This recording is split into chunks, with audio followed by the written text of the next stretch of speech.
Du nouveau à Kinshasa, PKM Invest Shop, distributeur des produits électroniques grand public et du prêt-à-porter. Retrouvez les meilleures offres et promos des smartphones, laptops, accessoires et du prêt-à-porter à des prix inédits.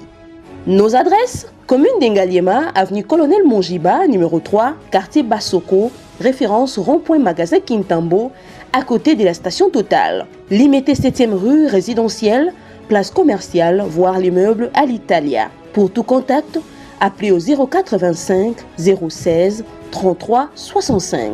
PKM, c'est la qualité. PKM, C'est la différence. PKM, C'est la satisfaction.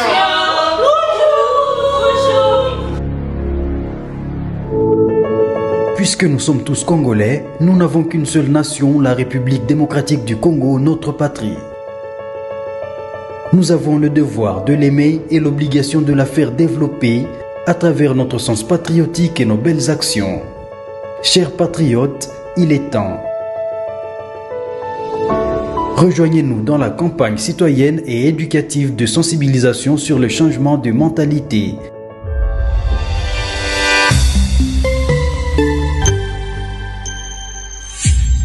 Zala, bon citoyen. Soyez le bienvenu, fidèles téléspectateurs. Une fois de plus, nous vous disons merci parce que vous êtes en train de nous suivre partout dans le monde en direct sur notre des chaînes YouTube, au Centre TV et Delcas Télévision aussi. Vous êtes en train de nous suivre sur 10e rue Télévision, les temples de la démocratie, la chaîne qui est du bon côté de l'histoire. On vous avait annoncé ces grands débats en République démocratique du Congo avec les têtes bien faites de la République. Sur ces plateaux, je suis avec le professeur Jean Omeonga, il est professeur à l'UNIKIN, professeur des relations internationales. Il est ici avec nous. Professeur Omeonga, soyez le bienvenu. Merci Delphin de me recevoir encore une fois de plus. Et je pense que nous aurons à parler un peu des problèmes concernant le pays. Voilà, je rappelle que vous avez travaillé avec Chou Kitundu au ministère des Affaires étrangères. Alors, de l'autre côté, nous avons Maître Oscar Moubiaï. Il est avocat au barreau de Lille. C'est un Congolais qui a beaucoup écrit, initiateur même de la 4e République. Maître Oscar, soyez le bienvenu. Merci beaucoup, monsieur le journaliste. Voilà, de l'autre côté, nous avons président Jean-Félix Senga. Il est au cadre de la MOUCA, regroupement conduit par Martin Faïlou. Merci pour l'invitation. J'espère que je saurai être à la hauteur de ce débat. Voilà, de l'autre côté, il y aura la présence de M. Ambassadeur Aléa Tundu qui vient de nous appeler. Il est dans les embouteillages, mais il va faire son entrée dans quelques minutes. Mais cela ne nous empêche pas de commencer ces débats républicains avec les têtes bien faites de la République. La thématique: cycle des trahisons dans l'Est de la RDC, les mixages et brassages, est-ce le principal cause? Vous êtes sans ignorer, ça fait plus de 20 ans. À l'est de la République, il y a toujours des problèmes. Il y a toujours de massacres. On tue des Congolais. Nous avons autant de Congolais qui ont laissé des familles. Nous avons des victimes de guerre. Si vous suivez leur histoire, vous allez comprendre que le Congo est en train de subir. Pourquoi? C'est parce que nous avons les matières premières ou c'est parce que nous avons des dirigeants naïfs? Cette question mérite également d'être posée et aussi appeler les têtes bien faites. Et c'est un peu de réfléchir. Alors aujourd'hui, vous êtes sans ignorer, le gouverneur militaire vient de décéder. Selon la version officielle, il était au front tout simplement pour défendre la patrie, mais il nous a quittés, il vient de décéder. Le chef de l'État également a dit qu'il ne va pas négocier avec le rebelle du M23, qui sont patronnés par Paul Kagame. C'est la ligne rouge que la RDC a tracée. On ne peut pas faire ça parce que ça fait plusieurs années, il y a toujours ces accords, mais il n'y a pas la paix à l'Est. Face à toutes ces questions très questionnantes, je préfère donner la parole, premièrement, au professeur Omeonga. Je sais pourquoi, parce que lui, il avait travaillé dans les institutions, il était au ministère des Affaires étrangères. Avec Chou Kitundu, professeur Omeonga, ça fait plus de 30 ans, l'Est n'est pas en paix. Oui. C'est quoi les vrais problèmes? Oui, merci beaucoup Delphin, mais avant de commencer, je crois que vous l'avez bien dit, nous venons de perdre un général major, hein, notre patriote, il était au front pour défendre la République, et sur ce, je crois qu'il serait mieux qu'une minute de silence à son nom. C'est important. Une minute de silence, et puis après, je reprends le débat. Pas de problème.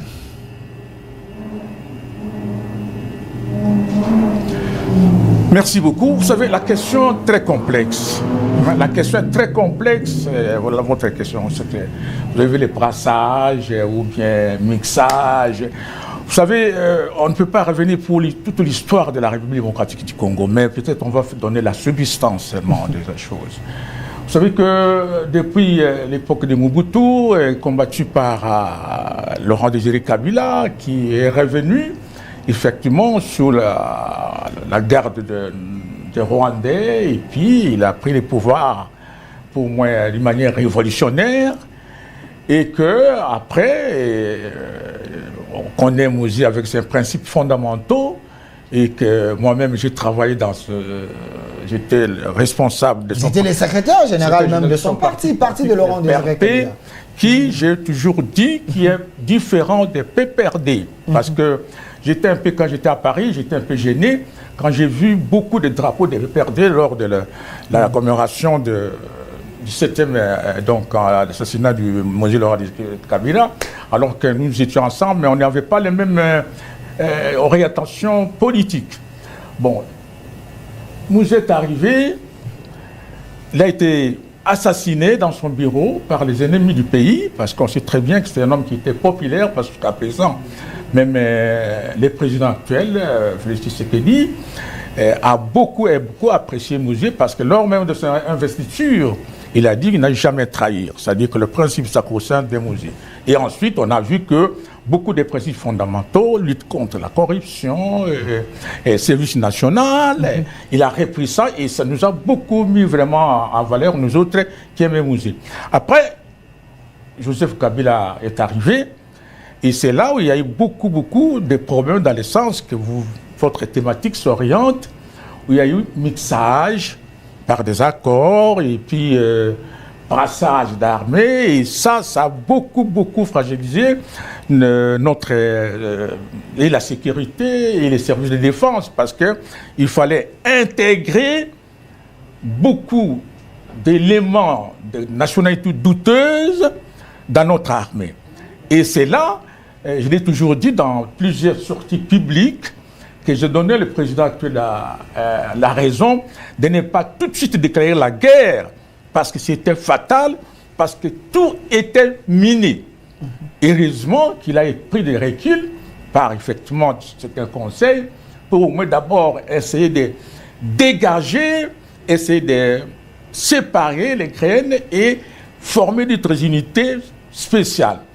Alors, cela a beaucoup posé des problèmes et jusqu'à présent, si nous continuons toujours à avoir des trahisons, c'est parce qu'il y a toujours des infiltrations jusqu'au sommet, j'espère, parce que je l'ai toujours dit, il y a même le président Bossou de l'Assemblée nationale ancien qui a dit que non, il demandait aux députés de ne pas soutenir les rebelles. Donc de quitter les groupes armés. Donc, ce problème-là est réel et que si nous vivons aujourd'hui des problèmes sérieux au niveau de l'armée, au niveau de la défense, c'est parce qu'il y a eu beaucoup d'infiltrations et que cela c'était suite au brassage et que ça a été voulu par le gouvernement précédent. Merci, professeur Omeunga. Je précise que vous êtes professeur de relations internationales. Vous étiez également secrétaire général du parti de Laurent Désiré Kabila. Alors, monsieur Jean-Félix Nga, président, je précise que vous êtes de la Mouka, vous êtes dans l'opposition. Alors, la question directe est parce que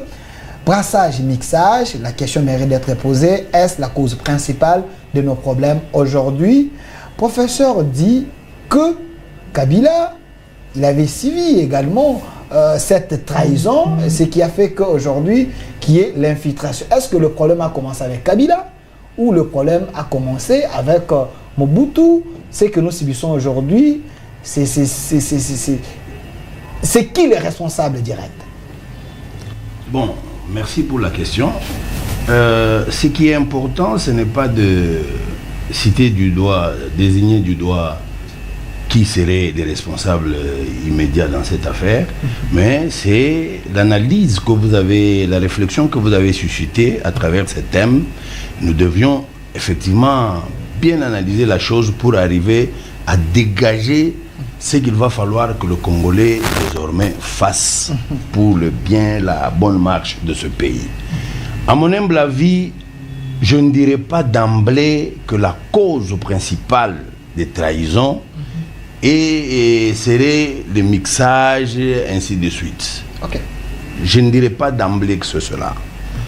D'ailleurs, quand le professeur commence en citant M. Laurent Désiré Kabila, eh bien, pour moi, la première des choses, je suis un peu éclairé que l'ancien président, le feu Mobutu, qui, en son temps, disait déjà, après moi c'est le déluge, il connaissait le problème qui se posait, il savait ce qui s'est mijoté dans des salons internationaux, il le savait, mais il n'a pas eu le courage de le dire aux Congolais afin de nous préparer en conséquence. Malheureusement, quand Kabila devait venir, le Congolais, voilà là où il y a le grand problème. Pour moi, la véritable cause. La véritable cause de ce que nous vivons aujourd'hui, c'est l'homme congolais de manière générale. L'homme congolais? L'homme congolais pose problème. L'homme congolais est en soi un problème. Certes, nous n'étions pas d'accord avec Mobutu. Il était un dictateur. Nous voulions à tout prix son départ. Mais en même temps, il y a les ennemis du peuple congolais ont monté quelque chose, l'AFDEL qui devait venir, entre guillemets, renverser Mobutu. Et à la tête de l'AFDEL, il y avait une figure bien connue, une figure congolaise bien connue, respectable. C'est ainsi que les Congolais ont été pris dans ce jeu-là. Voyant Kabila, ils disent, c'est le nôtre, nous allons soutenir, nous allons accueillir à bras ouverts ce qu'on a appelé rébellion, qui du reste n'était qu'une véritable agression. Nous avons accueilli à bras ouverts. C'est nous-mêmes qui avons hébergé les serpents dans notre maison à partir de ce moment-là.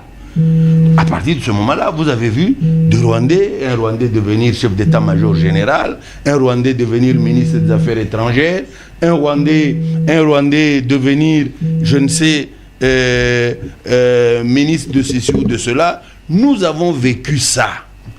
Donc, vous n'allez pas chercher à court-circuiter les choses, dire non, c'est seulement le mixage qui a été à la base. Donc, le vrai problème, c'est que nous, Congolais, quand il y a un problème qui se pose dans la maison Congo, il va falloir que nous, Congolais, nous nous concentrions sur le problème, nous réfléchissions froidement, de manière rationnelle, afin que nous apportions des solutions.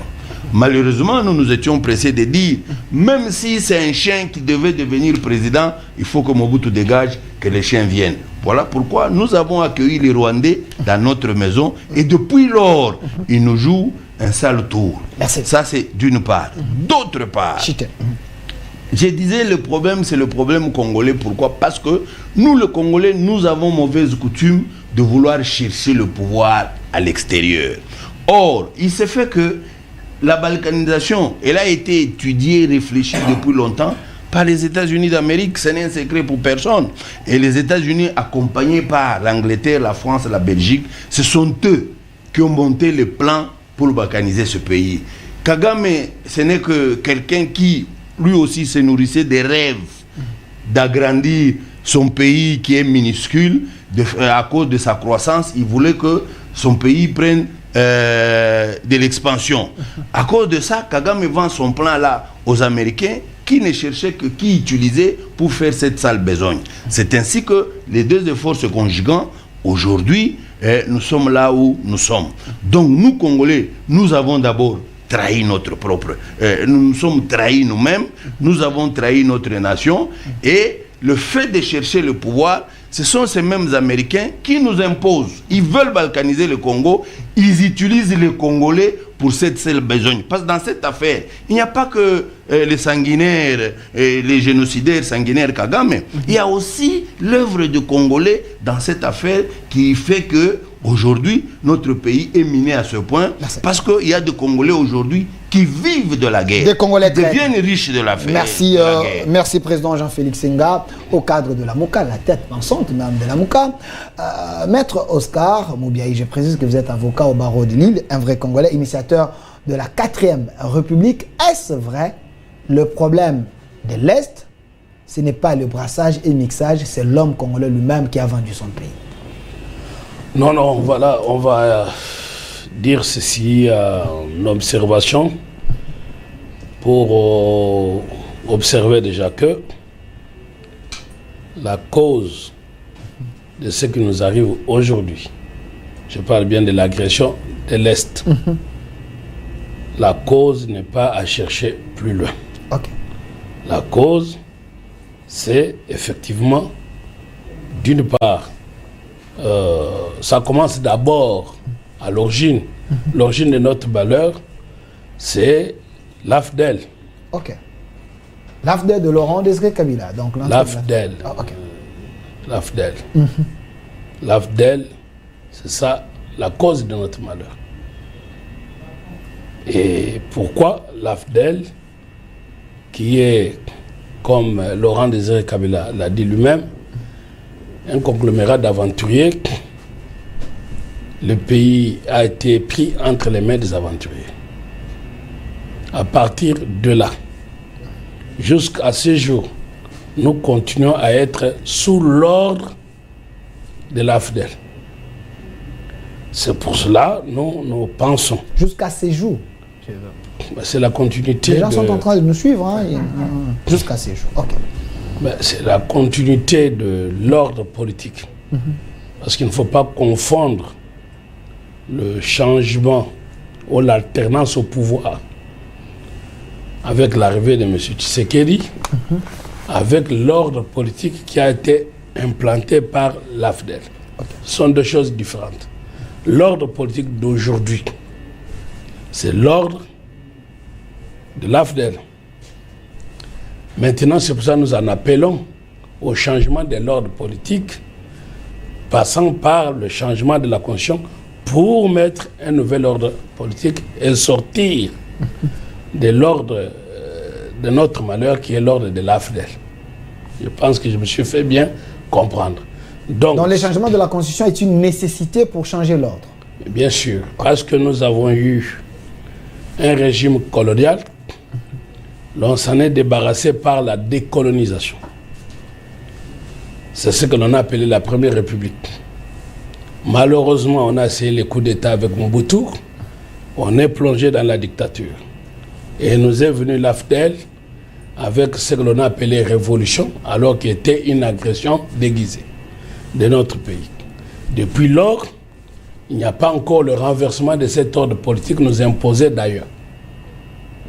Alors, si on arrive au changement de la Constitution, on entrera dans la 4e République pour profiter de la chance que nous avons eue d'avoir maintenant un digne fils du pays qui lutte pour notre souveraineté. Voilà pourquoi nous estimons qu'il faille accompagner le président de la République pour tourner la page de manière définitive avec cette occasion de son arrivée au pouvoir de l'ordre de l'AFDEL. Et cela passe par le changement de la Constitution. Parce qu'on ne peut pas changer notre politique sans changer la Constitution. C'est pour ça qu'on parle de 1er, 2e, 3e, 4e, 5e République.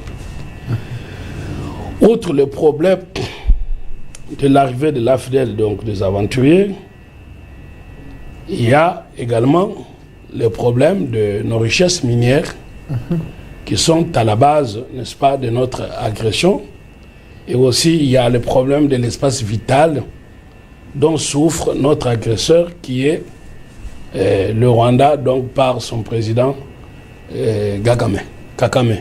Donc, à partir de là, ce voisin encombrant et dangereux, quand il cherche, en partant de fausses causes, pour considérer qu'il a besoin de l'espace vital, il aura donc cette politique expansionniste Et vous avez suivi M. Sarkozy nous dire qu'il faille accepter de partager notre territoire qui est plus grand. Non, pas territoire, nos richesses avec le pays voisin. C'est ça que moi j'entends. Nos richesses et notre territoire, c'est la même chose. Ah, ok. Je n'ai pas repris peut-être fidèlement, mais il a demandé qu'on partage nos richesses. Qu'est-ce qu'il faut entendre par partager nos richesses? Donc, ça c'est d'un côté. De l'autre côté, ça m'étonne que mon co-débatteur Jean-Félix Senga puisse dire que le problème, c'est le problème de l'homme congolais. Non, ça c'est philosophique. Ok. Parce que l'homme congolais, tout peuple doit être éduqué. Et qui éduque le peuple? C'est la politique que l'on met en place.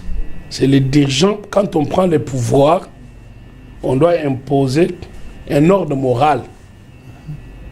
Alors, donc le problème n'est pas de dire l'homme congolais. Le problème, c'est de dire que cet homme congolais doit être éduqué.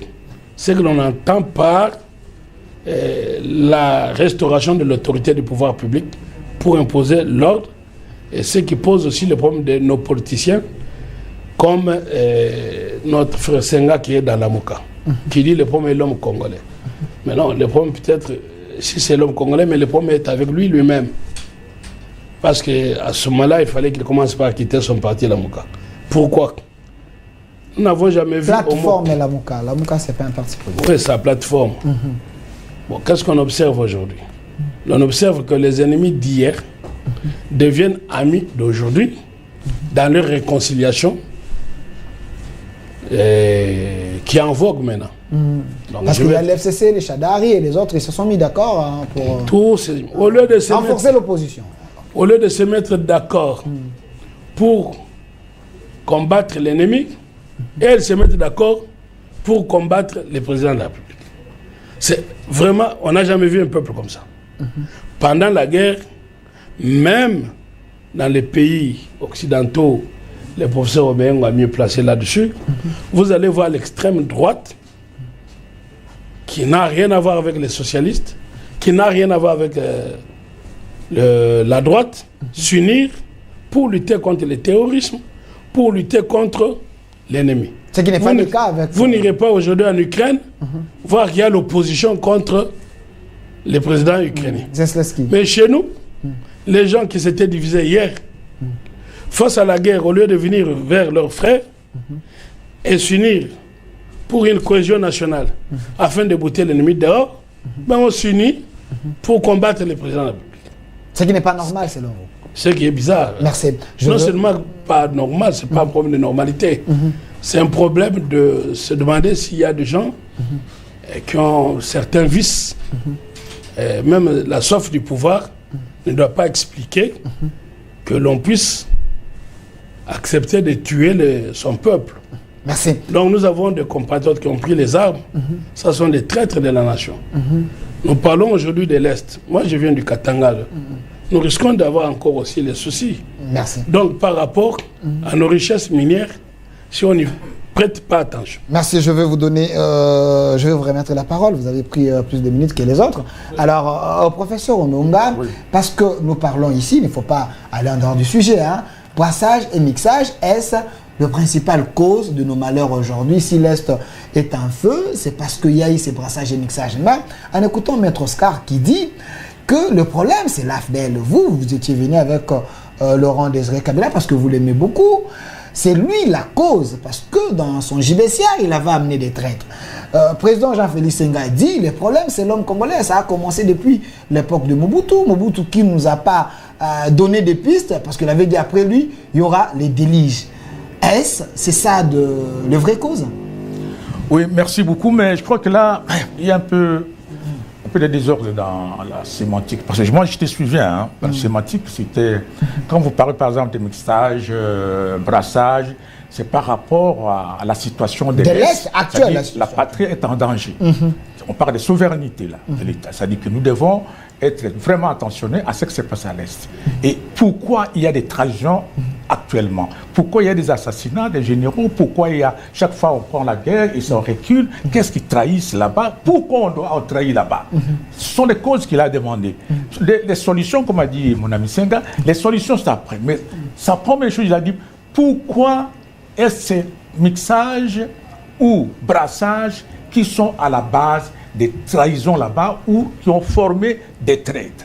Et moi, comme il a dit, j'étais dans les institutions, je pense que le brassage, ce qui a au moins plus amené les traîtres, parce qu'il y a eu beaucoup de zones de commandement qui ont été remis aux personnes qui avaient des nationalités douteuses, qui devaient contrôler l'Est au niveau de la défense nationale, au niveau de la sécurité, au niveau des renseignements. Donc c'était cadré là-bas. Heureusement, ce n'est pas pour flatter que le président Tshisekedi est arrivé, au moins pour, heureusement, démanteler cette histoire-là. Si on continuait jusqu'à déboulonner cette histoire-là, ça allait être très dangereux. Alors, deuxième chose, je n'ai pas voulu qu'il y ait la confusion entre ce que nous parlons des mixages, tout de suite, tu ramènes sur la constitution, l'ordre politique. Ça, c'est un peu mélanger quelque chose tout de suite là. Nous ne sommes pas encore là. Si vous voulez qu'on discute, nous parlons maintenant de la sécurité, de la souveraineté sur notre terrain là-bas, qui est en train d'être balkanisé là-bas. Donc, l'ordre constitutionnel, ça, c'est autre chose, si vous voulez qu'on en parle. Troisième chose, vous savez, je suis le seul, et jusqu'à présent, même le président que vous soutenez aujourd'hui, n'a jamais critiqué Laurent Désiré Kabila dans son action politique. Il n'a jamais critiqué Laurent Désiré Kabila. Président Félix? Non, il ne l'a jamais critiqué. Il ne l'a jamais critiqué. Et je vous ai dit à mon introduction que si nous avons beaucoup apprécié son investiture, c'est parce qu'il a parlé lui-même devant tout le monde des milliers qu'il ne va jamais trahir les Congos. Et c'est trahir les Congos, ça c'est les principes sacro-saints de Laurent Désiré Kabila. Il a dit aussi qu'il doit lutter contre la corruption. Ça, c'est ce qu'il a dit avant. Il a dit que non, il va le service national. Pourquoi le service national? Parce que Mouzi, dans sa conception, que nous avions été à ce moment-là, c'était que, compte tenu des déterminants géopolitiques et géostratégiques de notre pays, il faut se préparer à la guerre. Parce que, comme il l'a dit, les impérialistes que Mouzi a combattus devaient toujours nous combattre et que nous devons compter sur notre propre force. Et compter sur notre propre force, ça dit qu'il faut préparer des stratégies de défense et offensive. C'est-à-dire, quand nous disons les services nationaux, ça dit que nous pouvons faire une longue guerre avec les Rwandais, avec nos ressources. Et nous avons tenu les guerres. Parce que, même dernièrement, ici, il y a une analyse. Aujourd'hui, si le président Tshisekedi disait déclarer la guerre, tout en disant la mobilisation générale de toutes les forces vives, des part et d'autre, et les civils et les militaires, nous devons nous mettre d'accord sur la guerre.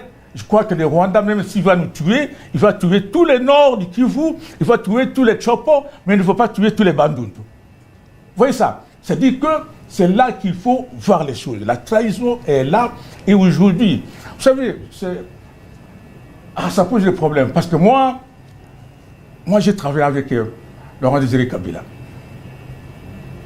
Mais on n'a pas été écouté beaucoup par Joseph Kabila. Et si j'embrasse aujourd'hui, c'est parce que, comme je vous ai toujours dit, il y a certains principes fondamentaux. Nous étions surpris qu'aujourd'hui, un service national qui est abandonné par nos amis de PPRD et que le président actuel l'a remis en marche. Et aujourd'hui peut nous servir en cas de guerre, une longue guerre avec la farine. Aujourd'hui. Imaginons qu'il y a une guerre. Ça peut nous servir. C'était ça la conception des musées. Alors moi je pense qu'il y a eu beaucoup de choses qui étaient minées à l'Est par des accords. On ne peut pas revenir sur l'accord de 2023, 2013, où c'est une CNDP, des choses comme ça. RCD, CNDP, et puis, il y a eu beaucoup de choses où même Kamere à un moment donné, a eu des problèmes parce qu'il n'était pas d'accord qu'il y ait cette force conjointe avec les Rwandais pour venir contrôler les FDLR qui s'est trouvé chez nous. Est-ce que Maître Oscar n'a pas raison quand il dit qu'il faut changer l'ordre politique? Ce qui veut dire que ces accords sont coulés dans la Constitution. Sur ce, si nous changeons la Constitution, nous pouvons également renverser la chose. Non. Est-ce qu'il n'a pas raison en disant ça? Non, ça, ce sont de la discussion, c'est une deuxième étape. Maintenant, tu vas demander les causes. Tu vas demander les causes. Parce qu'il faut savoir ce que vous avez demandé. Les causes. Si nous entrons maintenant, est-ce que pouvons-nous maintenant, si aujourd'hui nous gagnons, aujourd'hui nous sommes là, est-ce que ce n'est pas un sujet qu'on peut mettre en discussion? Oui. Mais ce n'est pas votre fondamental des thématiques. Vous répondez d'abord à la première question, mais il a soulevé cette question. Non, le problème de la Constitution, moi je crois que le problème de la Constitution, je l'ai suivi de loin. Moi, je ne suis pas constitutionnaliste. Mais j'ai toujours dit, j'ai vu aller à Tundu à un moment donné, il a dit quelque chose de bien, que l'élaboration, il est juriste, l'élaboration de la Constitution, ce n'est pas tout simplement l'œuvre des juristes seulement. Ok. Mais l'interprétation de la Constitution, il y a des organes attitrés pour interpréter. Les politologues, les sociologues, les économistes, les philosophes, ce sont des gens attitrés à élaborer, à donner des idées. C'est-à-dire que les juristes, comme je dis mon ami Mbata, ce n'est pas eux seulement qui peuvent élaborer la Constitution. Parce que les idées qu'on trouve à la Constitution, ça ne vient pas seulement des juristes. Quand on dit aujourd'hui que bon, parce que notre pays, depuis l'indépendance, a toujours eu des problèmes de légitimité, a toujours des problèmes de pouvoir. Il faut qu'on trouve telle chose. Ce n'est pas seulement les juristes, mais les juristes sont là pour harmoniser, mettre la charpente, organiser comment on dit ça, la cohérence dans les dispositions. Structuration. La structuration. Vous voyez ça? Je crois que c'est un problème de constitution. Je pense que ce problème-là, le président a dit, on attend une mise une commission qui...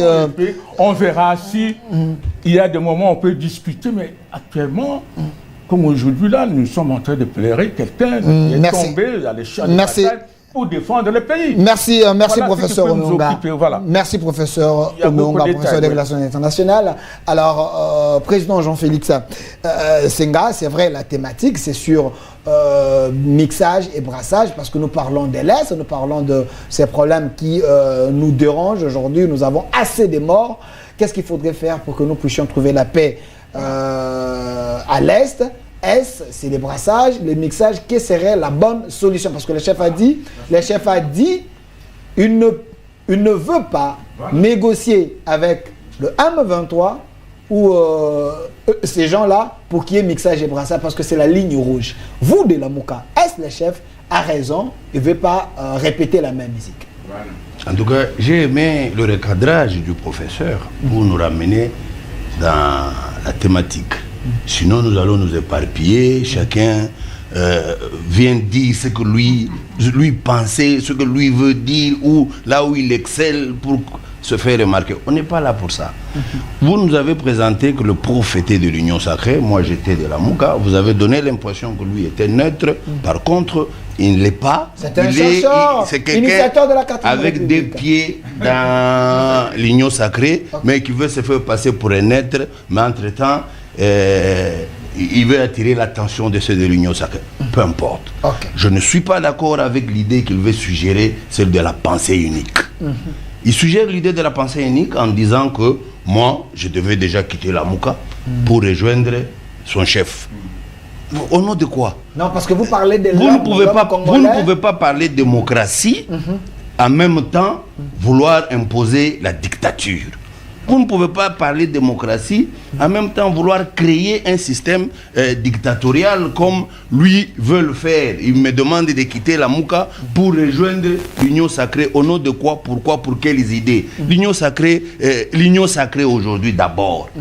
Il n'y a pas longtemps, le président de la République, quand il a réuni les députés, il a dit l'idée qui se manifeste, l'idée qui conduit, qui semble porter l'Union Sacrée aujourd'hui, ce n'est pas son idée initiale. Il a remis donc l'Union Sacrée en cause. Maintenant, c'est que lui-même, le fondateur, a remis en cause, lui veut m'inviter à aller là-bas pour faire quoi? Pour partager quelle idée? Et son souci, comme lui, il a fait des recherches sur, je ne sais pas, la nouvelle constitution de la 5e République, comme vous l'avez, 4e République, comme vous l'avez dit, d'office, la solution au problème du Congo, c'est le changement de la Constitution. C'est trop simpliste ça. C'est trop simpliste. Malheureusement, c'est la manière de penser des juristes congolais.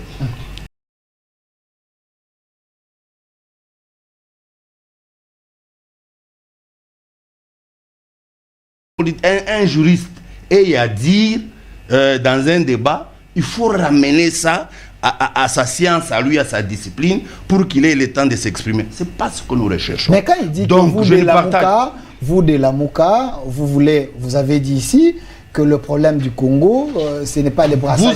Vous avez posé une question sérieuse. Une question sérieuse. Vous avez dit les cycles de trahison qui se font aujourd'hui. Et c'est dû au mixage et au brassage. C'est ce que vous avez dit. Moi, je dis, je remonte le temps.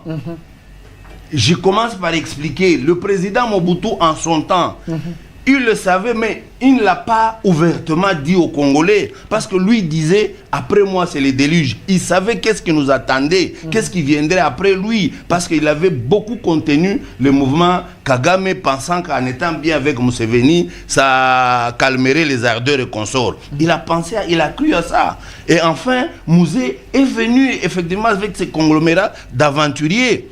Donc, le Congolais, lui, ne fait qu'embrasser. Le problème se pose à ce niveau. Le problème au Congo, moi j'ai toujours dit, nous manquons le patriotisme. Le Congo, jusqu'à présent, n'est pas encore une nation. C'est un pays que nous devons tendre à façonner, à créer réellement une nation. Ça nous aidera beaucoup. La fois passée, j'ai donné un exemple ici de quelqu'un qui a été acheté un perroquet au Centrafrique. Quand il voulait traverser la frontière, la dame qui était douanière a refusé. Il dit, les perroquets ne traversent pas. Le Congolais a sorti un billet de $100, lui a tendu donc pour le corrompre, afin qu'il laisse passer. Malgré ça, il a dit, même si vous me donnez $1000, je n'accepterai pas. C'est ce qui nous manque, nous Congolais, ces gens de valeurs. Voilà, c'est sur ça que j'insiste jusqu'à preuve du contraire. Mais maintenant, il amène un débat sur les changements de la Constitution. Si vous voulez, je bondis maintenant sur ça. Moi, je veux bondir sur ça. Je veux bondir sur ça. Parce que nous allons changer la Constitution. Qu'est-ce que la Constitution d'aujourd'hui empêche à Félix de gagner cette guerre? La Constitution l'interdit, le limite en quoi? Quelles sont les matières qui limitent le président actuel de gagner cette guerre? Mais Maître Oscar dit que c'est l'ordre politique qu'il faudrait changer parce qu'il y a les accords qui sont dans cette Constitution. Sur ces faux tout renverser. À votre avis, Maître Oscar peut nous donner des articles de cette Constitution où on a coulé les accords de l'Emera, les accords de 2013, on les a coulés dans la Constitution. Voilà pourquoi il faut balayer du revers de la main la Constitution. Nous avons, moi je l'ai dit sans embâche, il faut que, avant que les missions n'atterrissent, que je le dise. Vous voyez la gestion catastrophique de M. Félix du pays aujourd'hui. M. Félix nous met en retard par sa gestion. Si aujourd'hui nous sommes là avec l'état de la guerre, c'est en autre terme à cause de sa naïveté, la politique qu'il a dû amorcer quand il est arrivé au pouvoir. C'est lui qui nous a amené Kagame ici, c'est lui qui nous a amené le M23 ici, c'est lui à l'époque quand Kabila partait, il y a des officiers militaires qu'on avait déjà incarcérés parce que c'était des traîtres. Ils trahissaient la nation. Félix vient, il relâche ces militaires-là, entre autres le colonel qui venait de nous trahir. Qui les a relâchés? Ce Félix. Est-ce que c'est la Constitution qui lui avait demandé de faire ça pour qu'aujourd'hui, que ce soit l'ordre constitutionnel qui soit changé pour que nous trouvions la solution? Merci pour ces éléments de détail. Il faut qu'il soit calme. S'il faut parler Constitution, nous en parlerons. Pas de problème. Président Jean-Félix Senga, la tête pensante de la MOCA, l'un des hauts cadres de la MOCA, très proche de Martin Fayulu. Alors, Maître Oscar, nous saluons la présence de l'ambassadeur Aléa Toundou, j'avais annoncé, il est déjà là avec nous. Alors, Maître Oscar, la question, il ne faut pas aller en dehors du sujet, parce que c'est important, les gens sont en train de nous suivre. Est-ce le brassage et mixage, c'est le principal cause de la guerre de l'Est? Après, nous allons chiquer par des pistes et des solutions. Mais quand le chef de l'État dit que la négociation avec le M23, c'est la ligne rouge que la RDC ne peut pas franchir. J'ai suivi Kagame qui a dit il sait faire la différence entre un président intelligent et un président idiot. Est-ce c'est mal pensé négocier avec le M23 pour éviter la mort de Congolais. Bien, écoutez, merci beaucoup. Alors, très rapidement. La première des choses, Mobutu n'a pas alerté, ainsi de suite. Mais il faut qu'on n'ait pas une mémoire courte. Quand l'AFDEL arrive, Etienne Tshisekedi dit à son frère Kabila, demandez la facture qu'il rentre chez eux. Donc, il y a eu quand même qui a alerté et qui n'a pas été suivi. Première observation. Deuxième observation. Quand je dis que tout notre malheur, c'est l'arrivée de l'AFDEL. L'AFDEL, quand il est arrivé, oui, de bonne foi, peut-être, Laurent Désiré Kabila a été embarqué dans cette aventure. Et il s'est rendu compte qu'on l'a mené dans une aventure contre son propre pays. Et il s'est rebuffé pour dire qu'il ne pourra pas trahir. Ça, on est bien d'accord. Maintenant, quand moi je dis qu'il faut changer l'ordre politique, mais nous ne pouvons pas aborder le problème des causes sans apporter des solutions. Sinon, ça ne servira à rien. Dans mon temps de parole, je vous ai répondu. Quelles sont les causes de la trahison ou des cycles de trahison? Je vous réponds, noir sur blanc, que ces causes de trahison, c'est le brassage, comme vous l'avez dit. Mais qui dit brassage, ça veut dire quoi? C'est l'imposition du Rwanda et ceux qui les soutiennent d'accepter au pouvoir ceux qui nous ont. Quand on fait la guerre, là où les rébellions, le but c'est quoi? C'est un mode violent par lequel ceux qui font la guerre veulent accéder au pouvoir. C'est pour ça qu'ils demandent des négociations. Et c'est là que nous saluons. C'est que le président de la République dit que c'est la ligne rouge. Parce pas franchi. Parce qu'on ne peut pas aujourd'hui accepter que le mode d'accès au pouvoir soit aller créer une rébellion dans son coin et revenir pour accéder au pouvoir. Si nous acceptons cela, ça sera un cycle infernal. Sous le régime de M. Kabila, on l'a fait, ça ne nous a pas donné la paix. Plusieurs fois d'ailleurs. Donc, je suis d'accord avec le président de la République qui dit qu'il n'y a pas lieu à négocier avec des rebelles. Et moi, je suis celui qui prône que ceux-là qui prennent les armes contre leurs propres frères, s'ils sont des binationaux, qu'on leur retire la nationalité congolaise. Donc voilà, quand vous me posez des questions sur des causes, je vous indique les causes et je vous apporte des solutions. Sinon, ça ne sert à rien d'indiquer les causes sans solution. Maintenant, je dis ceci, sans engager le débat de l'ordre de changement constitutionnel, nous pointons du doigt, et nous sommes d'accord tous ici, que la source de notre malheur, c'est l'arrivée de l'AFDEL. Et l'AFDEL, c'est un ordre politique. Il ne faut pas individualiser l'AFDEL. Il ne faut pas prendre l'AFDEL, c'est Kabila père, comme le professeur Omeong veut démontrer que Kabila père, c'est différent de Kabila fils. Non, l'AFDEL, c'est un système. Il semblerait que Kabila père avait plus de valeurs, mais Kabila fils, il y a eu, ils n'ont pas suivi l'idéal, les combats pour libérer le Congo en réalité. Là, on risque d'entrer dans un autre débat.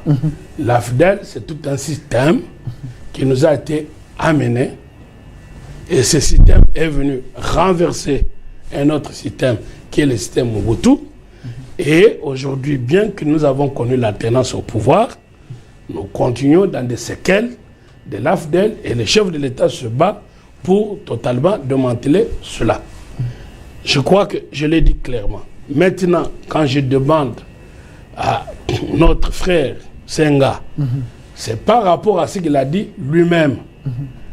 Nous ne pouvons pas concevoir, pendant que nous sommes agressés, au lieu que les gens fassent un bloc comme un seul homme derrière le chef de l'État, qu'on l'aime ou qu'on ne l'aime pas, pour botter l'ennemi dehors, nous assistons à des réconciliations des ennemis d'hier pour combattre le président de la République. Alors que s'il y a réconciliation, c'est pour la cause commune qui doit être supérieure à nous tous, qui est la nation.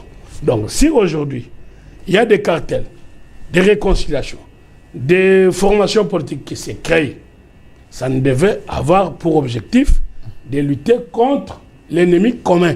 Et non pas, on ne peut pas, pendant la guerre, voir les gens qui s'unissent pour faire ce qu'ils appellent opposition. Pendant la guerre, une cause commune, il n'y a pas d'opposition. C'est ce qu'on appelle cohésion nationale. Et permettez-moi de citer, je suis clair là-dessus. Maintenant, quand notre frère Senga tente de faire le bilan du président de la République, c'est encore interdit de pouvoir commencer à faire le bilan du président de la République. Pendant la guerre, ça ne se fait pas. Mais nous pouvons le citer. Moi, je viens du Katanga, j'ai pris le vol pour venir à votre émission. Uniquement aujourd'hui pour assister à cette Uniquement aujourd'hui. J'ai atterri à 14h15. Le professeur Omenga a parlé de service national, car habilité le chef de l'État. Mais j'ai découvert un service quand je suis allé au Katanga, avec la loi de programmation militaire, parce que nous parlons armée, qu'on a appelé Fonds de soutien au développement, ce qu'on appelle effort de guerre, FSD. Ça, c'est l'imagination du président de la République pour que, en dehors des lignes budgétaires, que l'armée puisse être une armée innovatrice qui cherche des ressources afin d'apporter l'effort de guerre. Vous voulez maintenant voir que, comme j'ai fini par là, comme la MOCA avec M. Senga, comment voulez-vous qu'on soit raisonnable? Que l'on puisse critiquer M. Tshisekedi, qui n'est que à son deuxième mandat, ce qui fera en gros 5 ans, ça fait 10 ans. Comment voulez-vous aller vous réconcilier avec celui qui a fait 18 ans sans qu'il nous laisse la paix, et en même temps, quand bien même il a fait 18 ans, il est parmi, parce que je parle de l'ordre afdélien, donc il est parmi les gens qui nous ont amené la guerre. Alors, vous allez vous réconcilier avec celui-là, et vous dites, vous critiquez maintenant celui qui est en train de se battre pour redonner au pays la paix et se débarrasser de ce que l'héritage malheureux et diabolique qu'on lui a laissé. Merci. Donc voilà un peu. Merci. Là, je crois que le débat est bien clair. Merci. Et voilà ce que j'ai dit. Merci, Maître Oscar. Le débat juridique ici ou du juridisme, mais je dis si vous estimez que l'ordre actuel des brassages et consorts, ça, dans les traîtres de la nation, vous allez trouver que la grande partie, c'est nos amis de l'AFDEL. Merci. Et les autres les ont rejoints. Merci. S'il faut changer l'ordre politique, il faut changer l'ordre politique. Merci, Maître Oscar Moubiaye. Je précise que vous êtes avocat au barreau de Lille, l'initiateur de la 4e République. Oui. Mais je rappelle aussi que M. l'ambassadeur Aléa Toundou, l'homme qui pense aussi passer à la 4e République, il a écrit plusieurs articles sur ça, il a commencé ses combats. Alors, monsieur l'ambassadeur Aléa Toundou, la thématique cycle des trahisons dans l'Est de la RDC, le mixage et brassage, est-ce de principales causes de cette guerre? Monsieur Jean-Félix Senga, qui est de la MOCA, il a dit, parce que vous avez travaillé avec Mobutu, que Mobutu nous avait laissé un mauvais testament quand il a dit qu'après lui, il y aura les déliges. Il devait plutôt nous donner des pistes. Comment s'y préparer pour que nous puissions éviter les pires. L'AFDEL est venu. Est-ce que c'est à cause de l'AFDEL que nous avons ces problèmes aujourd'hui de mixage et brassage? Le chef de l'État dit, je ne veux plus répéter les mêmes erreurs dans le passé, négocier avec les groupes rebelles parce que nous n'allons pas trouver la solution. Est-ce Félix Tshisekedi a raison? Merci beaucoup et je m'excuse. Je pensais que 2 heures étaient suffisantes pour arriver à temps. Malheureusement, les embouteillages m'ont contraint. Okay. Je salue tout le monde. Pour m'en tenir au sujet, au thème, n'est-ce pas? Je crois que le thème a résumé de façon, ou présenté de façon pertinente la problématique des trahisons dans nos forces armées et dans nos forces de défense.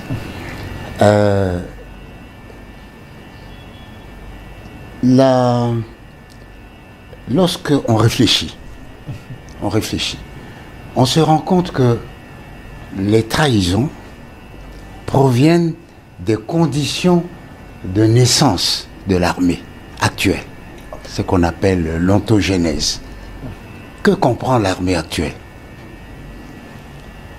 L'armée résiduelle du pouvoir de Kabila, du pouvoir de Kabila, on va dire, pendant la négociation, de Sun City, les anciens des ex-FAS, les anciens mouvements politiques, politico-militaires, le RCD, le MSC, le RDKM, et puis l'AFDL. Tous ces gens-là. Et malgré tous les efforts et toutes les recettes, eh bien, le pouvoir n'a jamais réussi à créer vraiment une armée nationale, c'est-à-dire un corps soudé, uni, homogène et sain. Pourquoi? Parce que chacun d'eux se référait d'où il vient en disant, par exemple, le groupe politico-militaire, mais c'est grâce à ça que je suis devenu colonel. Parce que par le brassage, on m'a confirmé, etc. Et donc, le brassage a été comme le virus inoculé dans notre système pour garantir à Kagame, à travers ces agents doubles infiltrés, on appelle les agents dormants et infiltrés, que chaque fois qu'il ne sera pas content, il pourra actionner un autre mouvement de rébellion. Vous savez, le CNDP, le M23 aujourd'hui, les AFCC, etc. Et voilà les causes, disons, la raison principale. C'est comment nous sommes nés, comment cette armée a été conçue, est née, a évolué, a été développée pour atteindre le stade d'aujourd'hui. Malheureusement, le stade d'aujourd'hui, c'est que il y a trop de traîtres. Alors, il y a des facteurs qui favorisent cela. Notamment, par exemple, l'absence d'une véritable idéologie nationale de guerre. Parce que nous ne savons pas, j'ai suivi avec beaucoup d'émotion l'émission de Zachary Bababasse, les Kamama Bélé, Sangoma. Nous devons avoir un thème. Nous allons nous battre pour la terre. Nous nous battons pour ceci. Il faut que cette idéologie-là soit enseignée à nos combattants et à toute la nation. Nous n'avons pas une idéologie, un même langage. Ça, c'est un. Deux, il y a la force dynamique de l'exemple des anciens groupes. C'est grâce à ces groupes-là que ceux-là sont devenus colonels parce que par le brassage, leurs grades ont été reconnus. Et donc, si aujourd'hui, je m'accroche, par exemple, à l'AFC, eh bien, s'il y a négociation, mon grade sera reconnu. C'est un facteur important. Évidemment, il y a malheureusement la lâcheté aussi, qui est un facteur, mais surtout l'opportunisme et l'affairisme. Les gens qui vont à la guerre trouvent un moyen de se faire de l'argent facile. Et d'où ce manque de conviction dans la guerre. De l'argent facile ou l'argent du sang? Oui, mais c'est ça l'argent facile. L'argent ensanglanté. Ah, voilà. Ensanglanté. C'est l'argent facile. Ça, c'est très... Alors, il faut, comme l'a dit, il faut des solutions. Il faut donner des solutions. Et la solution doit être chirurgicale. Voilà.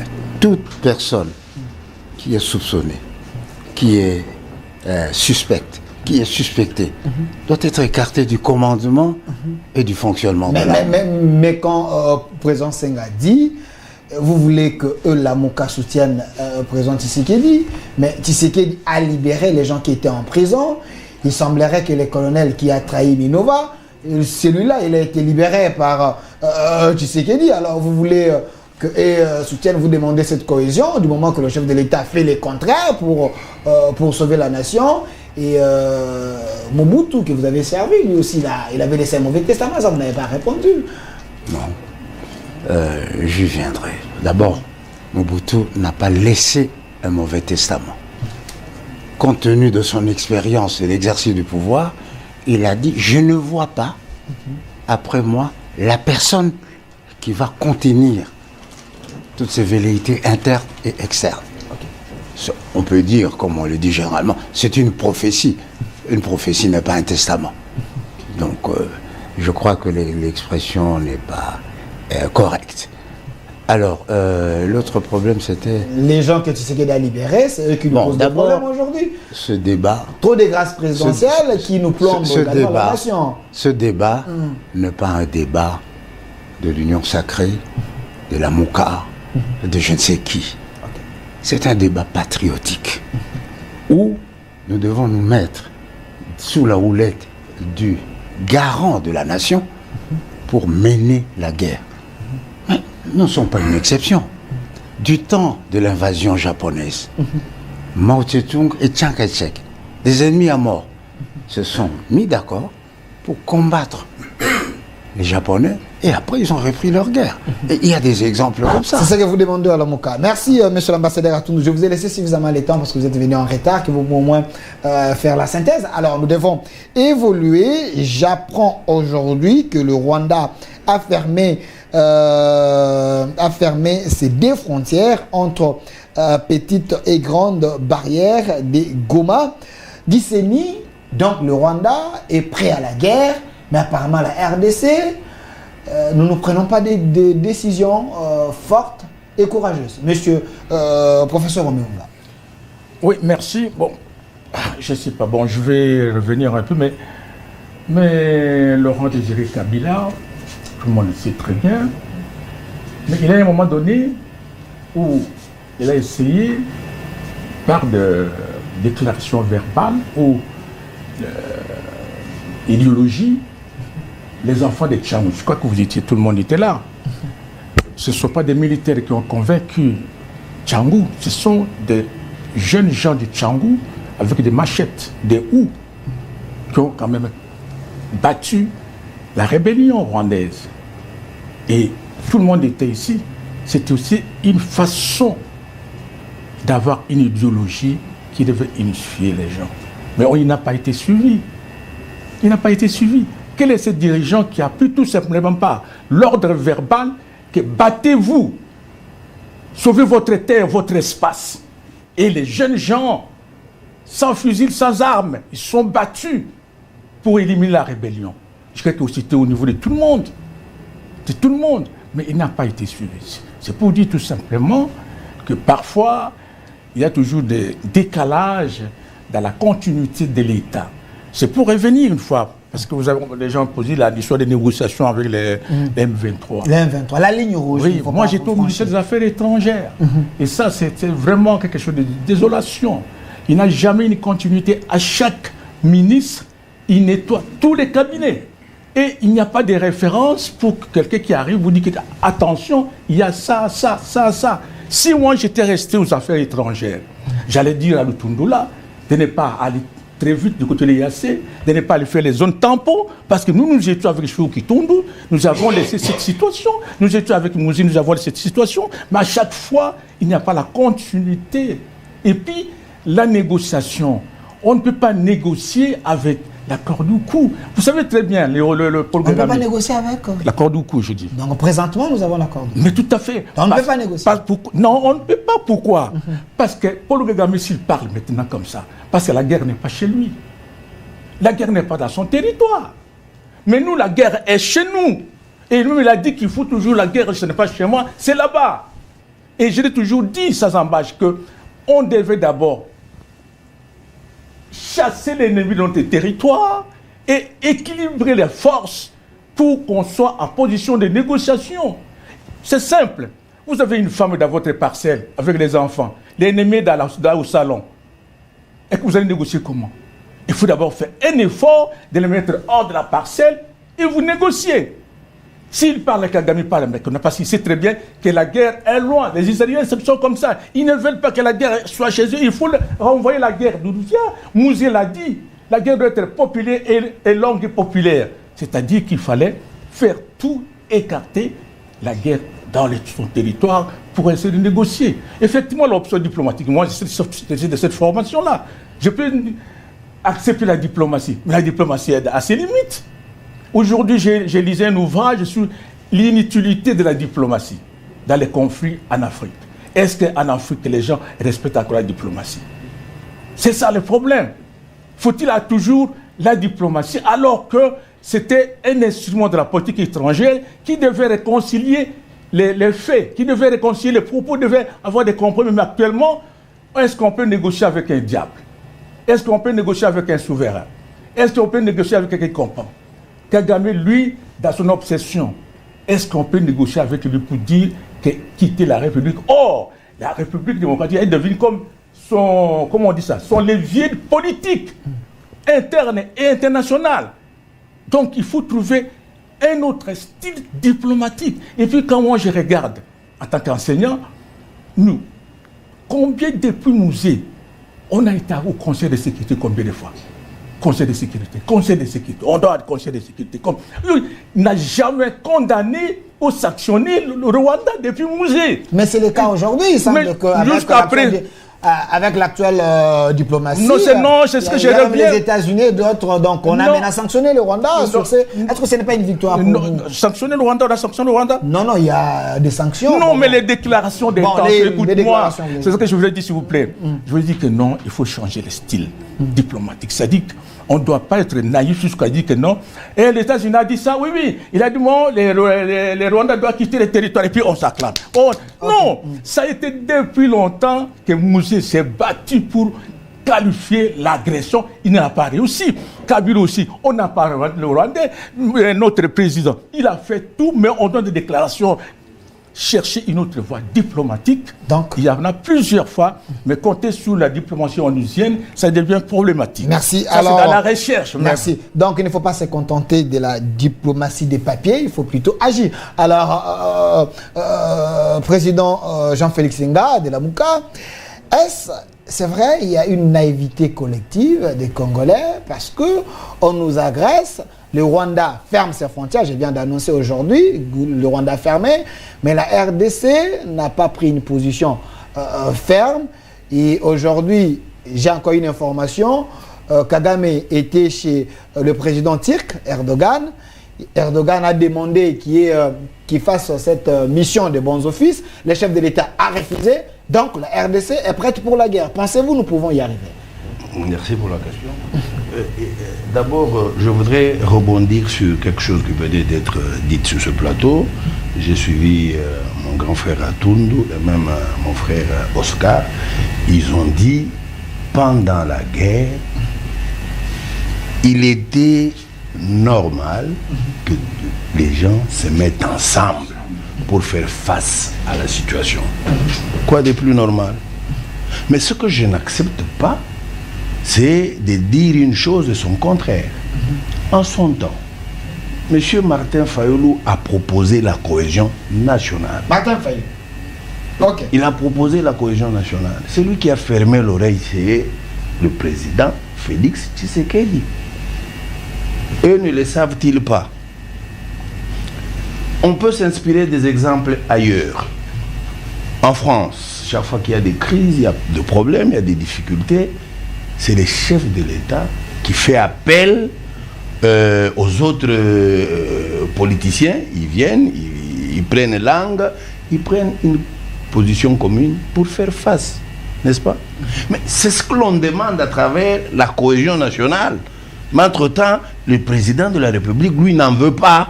Ça, c'est un. Deux, aujourd'hui, l'Église catholique et l'ECC reviennent sur ça en proposant ce qu'ils appellent le pacte social de paix. Pensez-vous que ce pacte pourra se conclure sans que les gens ne se parlent? Il faut que les gens se parlent. Il faut que les gens se parlent. Parce que vous pouvez dire, bon, il y a quand même certaines personnalités qui, eux, se sont rangés du côté du chef de l'État. Eux, ils se sont rangés. A-t-on trouvé la solution parce qu'eux, ils sont ensemble? Non. Donc, quand on doit se parler, il y a deux choses qui doivent être dites. Le chef de l'État a beaucoup d'informations, beaucoup de renseignements que d'aucuns n'ont pas. Donc, il faudra mettre sur la table certaines choses de sorte que nous soyons sur une même longueur d'onde, nous comprenions les choses de la même manière et enfin, nous réfléchissions pour voir quelle est la position que nous prenons en tant que nation. C'est comme ça que ça devait se passer. Vous ne pouvez pas, vous vous levez, vous commencez à condamner, non? Moi, je condamne les gens qui veulent se mettre ensemble, c'est contre nature, parce qu'hier, tel a trahi, tel a trahi. Non. Aujourd'hui, si Félix est président, c'est grâce à Kabila. Vous dites? Aujourd'hui, si Félix est président, c'est grâce à Joseph Kabila. Ne changeons pas les débats. D'abord. Revenons Donc, dans, non, je suis une logique. Okay. Je ne parle pas de coq en langue. Je sais de quoi je parle. Donc, ce que je semble comprendre, c'est qu'à l'Union sacrée, actuellement, à l'idée seulement que l'opposition se mettrait ensemble, ça fait peur. Ça fait peur, voilà pourquoi les gens sont en train de jasser, de critiquer. Comment est-ce que Fayoulou peut se mettre sur le même temps avec Kabila? Parce qu'il semble pourquoi que pas? dans cette opposition, il y a des traîtres. Doucement. Les gens, les chefs de l'État, parce que vous avez dit, doucement. parce que vous avez dit que le chef a suffisamment les informations. Quand le chef vous dit, c'est Kabila qui est derrière l'AFC, donc il a les informations. Mais vous mettez derrière Kabila, carrément, D'abord, qui a vu qui se mettre derrière Kabila? Non, vous étiez avec les Chadari. Qui a... Ok. Cette, je crois, ce regroupement-là qu'on a créé, cette coalition, dans un seul but, pas pour combattre Félix parce qu'il fait la guerre au Rwanda, parce qu'aucun Congolais de bon sens n'accepte ce que Kagame nous inflige. Aucun. Aucun. Pas pour combattre Félix parce qu'il fait la guerre, c'est juste à l'idée que Félix veut changer la constitution, c'est là on veut l'arrêter et dire monsieur, stop. C'est dans ce sens. Mais pour ce qui concerne, on lui a demandé, il faut une cohésion nationale. Donc les gens devraient se mettre ensemble pour échanger autour de la question et d'avoir une position commune. Alors quand les chefs refusent les bons offices, donc, quand les chefs refusent les bons offices du président turc, entre nous et le Rwanda, pensez-vous que la posture du chef de l'État est meilleure? Non, parce que là, personnellement, je ne trouve pas tellement d'inconvénients. Pourquoi? Parce que aujourd'hui, Kagame récuse Lorenzo. Quand Kagame va aller chercher quelqu'un d'autre, au nom de quoi Tshisekedi lui doit directement l'embrasser? Au nom de quoi? Donc ils pensent que bon, eux ils se sont mis ensemble. Pour quelles raisons? Qu'est-ce qu'il a raconté à Erdogan pour qu'Erdogan vienne faire ça? Pourquoi il a abandonné ce que nous avons poursuivi pendant longtemps à Luanda? Il a refusé, il s'est retiré de là. Pourquoi? Donc là, moi je ne peux pas dire non, le chef de l'État a mal agi de refuser Erdogan, parce que quand Kagame amène son type, le chef de l'État doit embrasser. Maintenant, quand lui propose quelqu'un d'autre, Kagame sera prêt à accepter. Voilà, dans ces considérations-là, non. Mais je voulais seulement insister sur un fait. C'est le moment, plus que jamais, de créer une cohésion. Merci. C'est autour de cette cohésion, nous pouvons faire face à ce qui nous arrive. Voilà, nous voulons faire face, c'est le souhait de tout le monde. Maître Oscar Moubiaï, initiateur de la 4e République. Quand j'ai annoncé que je vous reçois, j'ai reçu autant de messages. Certaines personnes pensent que ceux qui sont derrière cette guerre à l'Est, c'est les Banyamulenge, les gens qui sont à Minembwe, les gens qui ont une nationalité très douteuse. Il faut chercher à tout prix gérer Minembwe et gérer les contrées là. Pensez-vous que c'est la source de nos malheurs, les gens qui ont une nationalité un peu douteuse là? Bah, écoutez, précisons d'abord les choses, parce que source de nos malheurs, on a déjà identifié d'où nous venait notre malheur. Et que quand notre frère Senga reprend un peu, on va dire, les éléments de langage du Rwanda, ok, nous pouvons quand même rappeler qu'il a fallu beaucoup de courage que ce soit Monsieur le Président Tshisekedi qui a pu désigner qui était notre agresseur. Avant, on ne le désignait pas clairement. Je ne pense pas que je serais contredit sur ce point-là. Professeur Ombonga dit, Kabila aussi l'avait. Jamais n'a sanctionné. L'agression voilà. Sanctionnée. Il faut ça, sanctionner. D'une part. Donc, quand il y a l'agression, on sanctionne. Tous les on est en droit international. Quand on va y arriver. Voilà, merci. Donc, sanctionner. Il a eu ce courage-là, le président Tshisekedi, de désigner qui était notre agresseur. Et quand maintenant vous avez M. Senga, l'AMOCA, parce qu'il parle comme l'AMOCA, vient vous dire que nous avons un président incompétent, avec tous les qualificatifs, et que de l'autre côté, on vous dit, Kagame aurait dit qu'il y a un président idiot et un président, je ne sais pas ce que vous avez encore dit. Moi, je m'interroge entre celui qui tue, qui agresse l'autre, et celui qui cherche à se défendre, qui est plus idiot.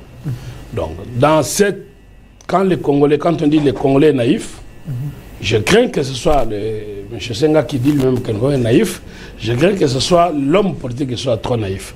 Parce qu'aujourd'hui, nous ne pouvons pas considérer que les Congolais, pendant le temps de guerre, quand un président agresseur critique notre président, qu'au nom soi-disant de l'opposition, qu'on appuie cela sans preuve pour commencer à parler de l'incompétence, que l'on pourra terminer la guerre dans 3 mois. Donc, soyons clairs. Déjà, pour ne pas falsifier l'histoire, quand on parle de Mobutu, on peut tout dire de Mobutu, mais on lui reconnaît l'unité nationale. Ok, sous Mobutu, Rwanda ne pouvait pas lever son petit doigt contre le Congo. Ça, il faut qu'on se le dise. Qu'on l'aime Mobutu ou qu'on l'aime pas. Maintenant, quand nous disons que l'AFDEL, c'est la source de notre malheur. Mais oui, parce que les Occidentaux, chez qui Mobutu allait se soigner, ne pouvaient pas ignorer que Mobutu, avec l'AFDEL ou sans l'AFDEL, il allait mourir de sa propre mort par rapport à sa maladie. Donc nous n'avions pas besoin de l'AFDEL. Mais maintenant, cette mentalité que j'appelle mentalité de coloniser, où on est dicté d'ailleurs, et où on pense que le pouvoir va provenir de l'extérieur, c'est cela qu'il faut refuser aujourd'hui. Et quand moi je critique des coalitions qui se font, et des gens qui pensent que le pouvoir doit venir de Washington, de Paris, nous devons sortir de là 60 ans après. Quand le professeur Omeong a dit que l'ONU n'a jamais apporté, il n'y a aucun pays au monde où vous pouvez me citer comme exemple, je le laisse lui internationaliste, où l'ONU a apporté la paix. Avec ses sanctions. Quand vous parlez de sanctions aujourd'hui, comment pendant que le Rwanda nous agresse, l'Union européenne va signer des accords avec le Rwanda? L'aide européenne au Rwanda est de combien? Donc, je crois qu'il y a le crime du silence de la communauté internationale. Ça, il faut qu'on se le dise. Maintenant, quand nos amis de l'opposition s'unissent en ce moment, je répète, ce n'est pas le moment où ici, on doit s'unir pour dire que attaquons-nous au président Tshisekedi puisqu'il serait incompétent comme je l'entends. Non.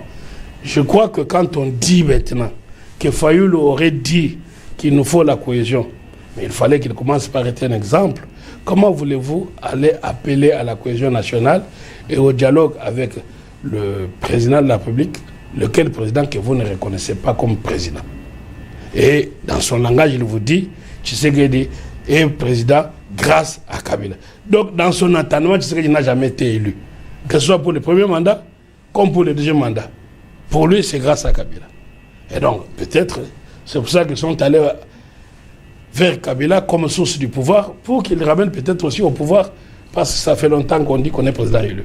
Donc, je crois que quand nous sommes intellectuels, que nous débattons la cause nationale, nous devons être clair et précis. J'ai fini par dire en donnant l'initiative parce qu'il y a certaines initiatives dont il faut parler. Aujourd'hui, quand vous allez au sud du pays, au Katanga, où il y a Dadebine, vous avez les généraux qui envoient les éléments de FARDC protéger des sites miniers qui sont exploités par les Chinois. Les chefs de l'État viennent de créer un service que l'on appelait FSD, donc Fonds de soutien au développement. Pourquoi? Pour dire qu'au lieu que les éléments militaires aillent sur les sites comme des gardiens et que l'argent, les Chinois les donnent aux généraux, ça va dans leur poche, il faudra qu'on envoie nos éléments protéger les sites miniers et que les sociétés propriétaires de ces sites miniers qui ont besoin de la sécurité pour les exploiter, au lieu de payer aux généraux, que cet argent aille pour le fonds de guerre, à la caisse donc du service de l'État pour soutien à la guerre. Ça, je ne pense pas que créer pareil service, n'est pas être intelligent. Je ne pense pas que l'on soit idiot pour concevoir cela. Je ne pense pas qu'on peut être idiot ou incompétent pour diriger un pays comme le Congo pendant bientôt 6 ans et on est en train de résister. Alors qu'on a hérité ce que vous appelez brassage. C'est de pas Tshisekedi qui a été à la base des brassages. C'est de pas Tshisekedi qui a été à la base de la guerre de l'agression. Il a hérité de ça. Et sur 6 ans, il tient. Et donc, je pense que nous pouvons l'accompagner, les soutenir, et nous allons, comme le prophète l'a dit, régler nos législations après qu'on ait goûté l'ennemi dehors. Gardez la parole, certaines personnes pensent que c'est un discours générique, parce que ça fait 6 ans, nous sommes agressés, les Rwandais prennent les initiatives de fermer même ses frontières. Et nous, la RDC, nous sommes là en train de constater, et puis on est en train de penser que nous avons peur de s'engager, parce que professeur Omeonga qui dit, vous avez déjà quelqu'un dans votre maison, au lieu de vous défendre, vous cherchez l'intervention ailleurs. Est-ce qu'on ne peut pas s'assumer, engager une guerre présentement là, parce qu'on vient de tuer un gouverneur qui est le petit président d'une province. Quand même, il est temps d'agir. Non, écoutez, il faut, quand on dirige un pays, n'est-ce pas, savoir le destin de tout un peuple sur ses épaules.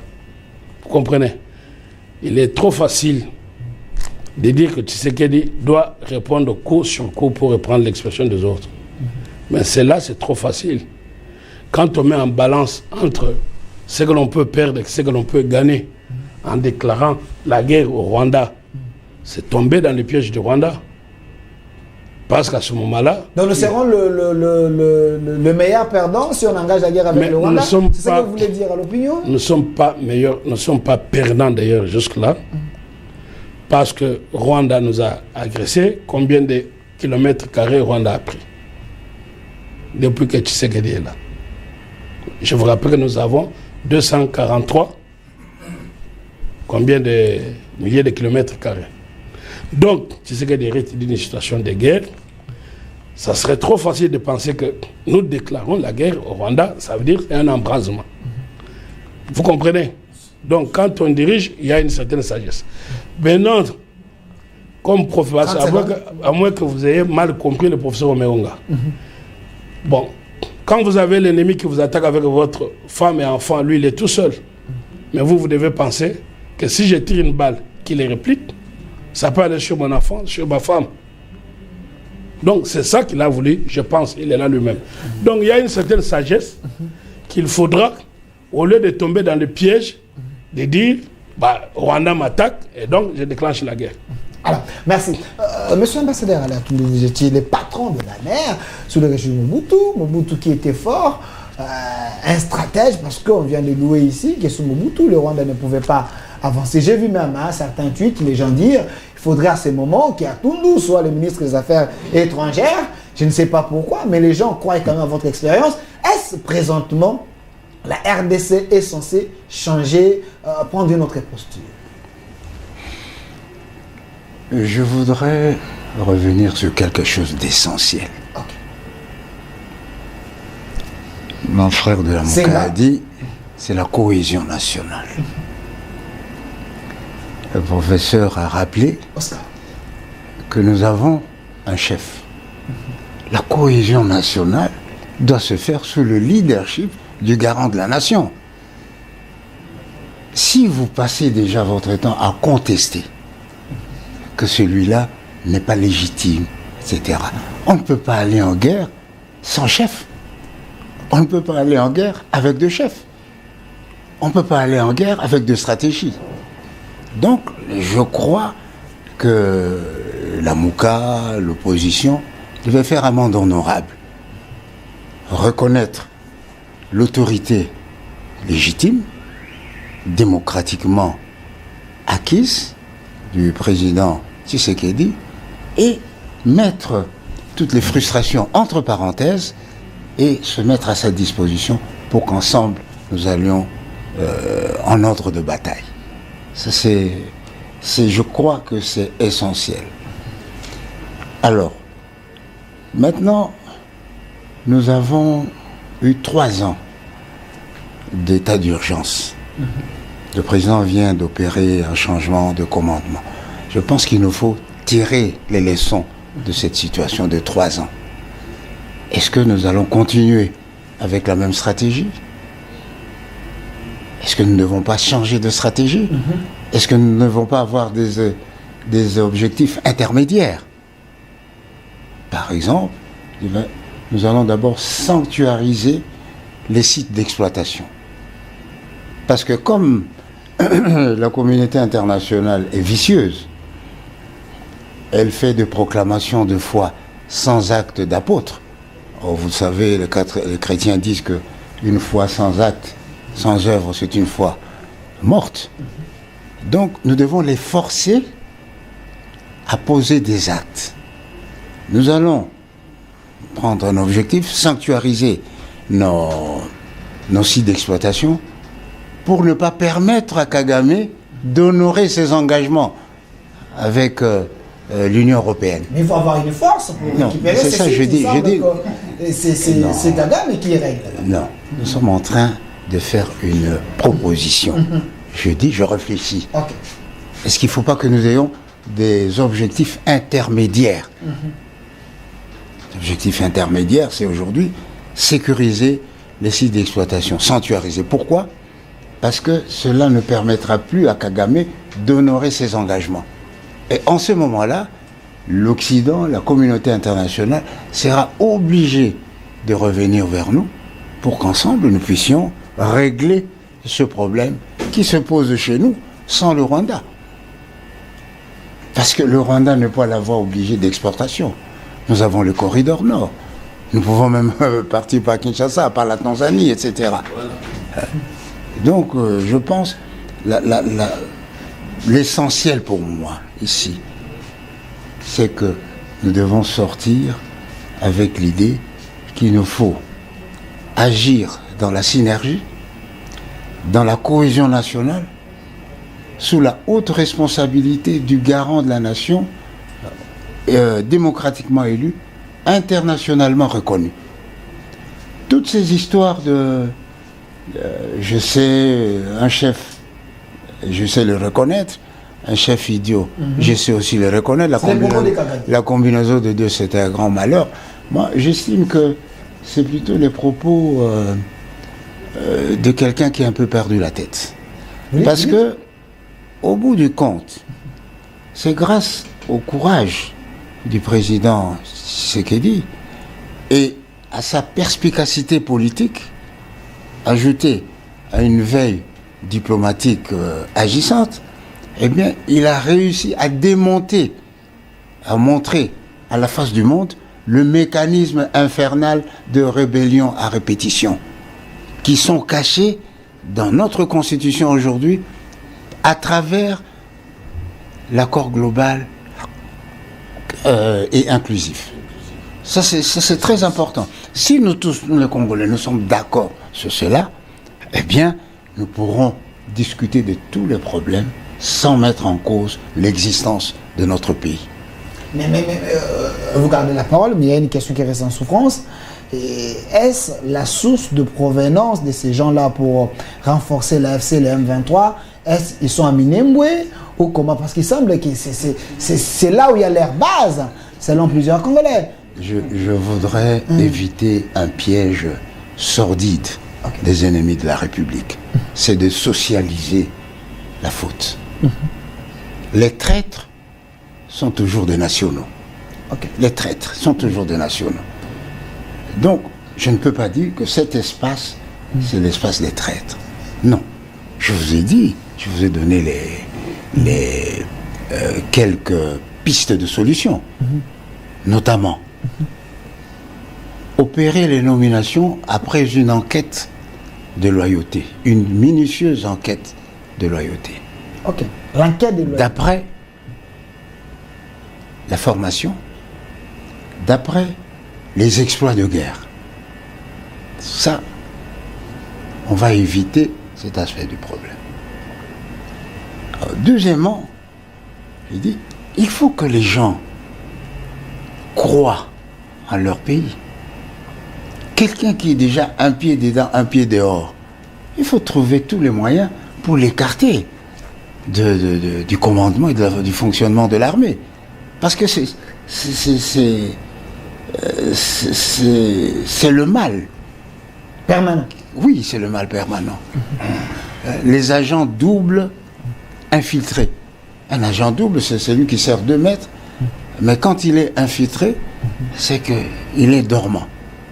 Il voit, tiens, maintenant je dois servir tel, je le sers. Merci. Merci, monsieur l'ambassadeur Aléa Toundou, professeur Omeunga. Je reviens sur la question de Erdogan, qui veut également faire cette mission de bons offices, parce que nous allons vers les pistes et des solutions. Est-ce que vous êtes professeur des relations internationales?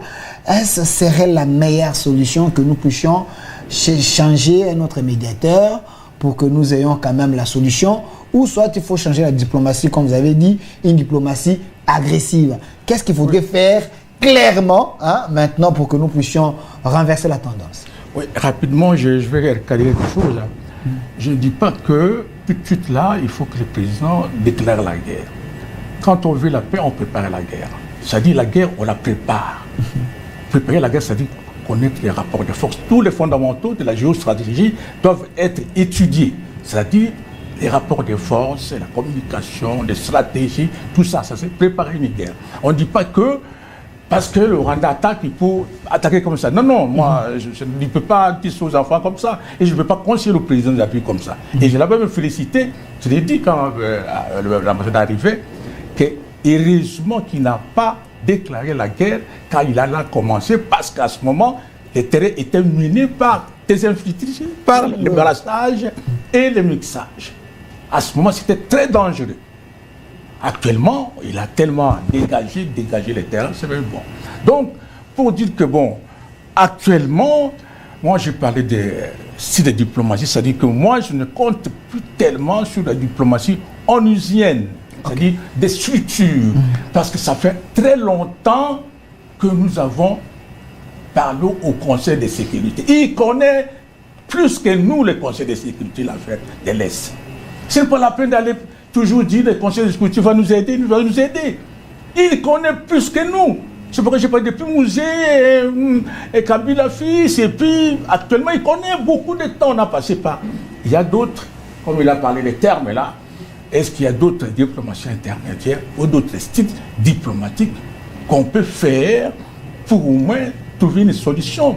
Les Rwandais, moi j'étais à Paris, on nous demande pourquoi les petits Rwandais a toujours un peu la voix prépondérante sur le plan international que nous, par rapport à nos déterminants géopolitiques et notre position stratégique. Pourquoi? Alors qu'il y a des intellectuels, plein de professeurs. Pourquoi? Qu'est-ce qu'ils donnent à ces gens-là que nous appelons la communauté internationale, qui nous combattent et nous ne pouvons pas donner? Est-ce manque de communication stratégique? Est-ce que manque des idées? Est-ce que c'est... Ça fait honte quand nous parlons de ça. Donc, pour dire que, moi, pour négocier, à ma formation, toute négociation, si on voit que l'interlocuteur est conscient et valable, là, on ne peut pas fermer la diplomatie. Même si on fait la guerre, la diplomatie a toujours marché. Mais, est-ce que, je vous ai dit tout de suite là, que moi, je viens d'amener un ouvrage sur l'inutilité de la diplomatie. Est-ce qu'on peut négocier avec un diable? Est-ce qu'on peut négocier avec quelqu'un qui ne comprend pas? Parce que quand vous négociez avec celui-là qui ne comprend pas ou un diable, vous risquez, il vous fait passer le temps, alors que toi, en tant que votre grandeur, tu perds déjà de plumes. Merci, merci. Alors, on nous fait signe, on est vraiment à la fin. Et je termine ici en disant que non, moi je pense qu'une solution aussi. Le président Mobutu a dit un jour qu'un président n'est pas un magicien. Le président doit être entouré aussi par des techniciens, les gens qui analysent pour ne pas subir les événements, mais anticiper les événements. C'est pourquoi on a toujours dans plusieurs cabinets des géopoliticiens. C'est pourquoi je propose, je l'ai déjà plus de 20 ans que j'ai dit, il faut un comité scientifique de défense.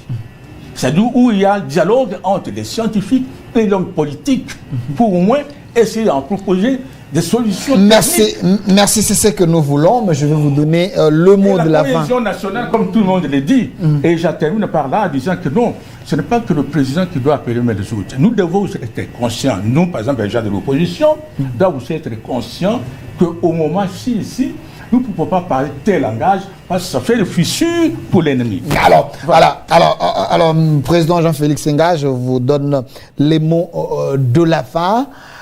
Pensez-vous que la meilleure solution présentement serait les dialogues, serait la mobilisation, serait le patriotisme ou quoi? Parce que vous êtes dans l'opposition, le Congo a des problèmes avec le Rwanda. Qu'est-ce qu'il faudrait faire clairement comme mot de la fin, les gens retiennent quoi?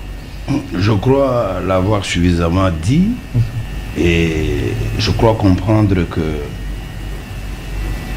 tout le monde semble parler le même langage à ce propos, mais à quelques différences près. Je voudrais dire ceci. Un homme d'État ne vit pas, n'agit pas selon les émotions. Vous dites? Un homme d'État. C'est pas l'émotion qui doit le caractériser, qui doit l'animer, qui doit le conduire, qui doit l'amener à prendre des décisions. Pas l'émotion.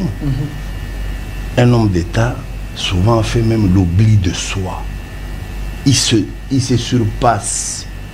Un homme d'État, quand il faut prendre des décisions, surtout pour la situation comme la nôtre.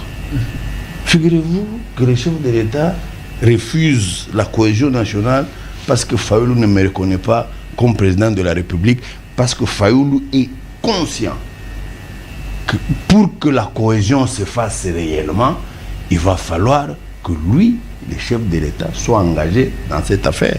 Fayoulou le sait, Fayoulou peut soutenir le contraire. Maintenant, vous, c'est l'émotion. Oh non, il ne me reconnaît pas, comme il ne me reconnaît pas, je ne fais pas. Maintenant, nous sommes en train de payer. Il dit, non, on a gardé. Non, nous avons perdu combien de localités jusqu'à nos jours? Attention, il ne faut pas se contenter de dire que non, on tient bon. Jusque là, sur le terrain, est-ce que nous pouvons dire sans embâche que nous tenons bon? Il faut avoir beaucoup de réserves. Autre chose, donc j'insiste sur la cohésion nationale. Elle est plus que nécessaire par le temps qui court. De deux, vous savez, parfois les choses que nous connaissons ici, c'est aussi dû à la gestion. Je me rappelle, je crois que mon grand frère ne me contredira pas, il y a, je crois, 1 année ou 2 ans, les ex-phases, les généraux, les officiers, ont fait un document qu'ils ont adressé au chef de l'État pour lui demander, en tout cas, ces gens-là qui viennent de ceci, de cela, leur confier des commandements et consorts, c'est risquant, ils risquent de trahir le pays et consorts, il ne faut pas se fier à eux, nous allons diriger les choses et consorts. Est-ce que le chef d'État a respecté? Est-ce qu'il a accepté ça? Il a rejeté. Maintenant, aujourd'hui, où est-ce qu'on en est? 2, aujourd'hui, quand moi j'ai dit le problème c'est l'homme congolais, j'insiste, j'affirme que c'est l'homme congolais. Notre ADN, nous Congolais, semble être différente des autres. Je n'arrive pas à comprendre. Aujourd'hui, qui ignore que cette guerre ici, elle nous est imposée par les États-Unis d'Amérique, l'Angleterre, la France, la Belgique. Kagame n'est qu'un cheval de Troie. Qui ne sait pas ça? Mais comment en même temps vous allez vous confier aux Américains? Comment vous allez vous confier aux Américains pour trouver la solution? Ça, c'est un problème de gestion. Ça, c'est un problème de l'opposition, un problème de la Mouka.